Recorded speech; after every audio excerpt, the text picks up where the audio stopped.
A lot of central bankers and policymakers say, well, you know, the public understands inflation, but they don't understand nominal GDP. It's exactly the opposite.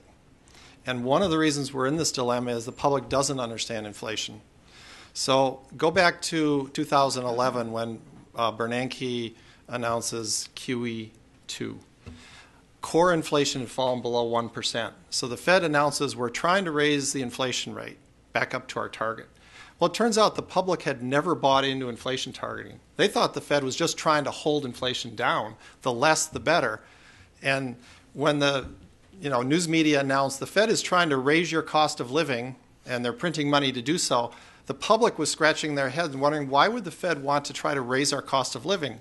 But actually the Fed wasn't trying to raise their cost of living. The Fed was trying to raise nominal GDP growth, and they actually hoped that most of it would be real and as little as possible would be inflation. So if the Fed had been more truthful, it also would have been more popular. What the Fed should have said was, we're in a deep slump because recently the incomes of Americans have grown way below normal.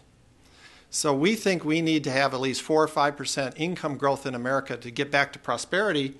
That would have been far more popular than announcing we're trying to raise the cost of living. So I think the policymakers have it exactly backward. The public doesn't understand at all what inflation targeting is, doesn't understand why it's symmetrical, and there was such a firestorm of criticism from the Fed that they immediately backed off and then later had to do a QE3 because the economy faltered after they backed off.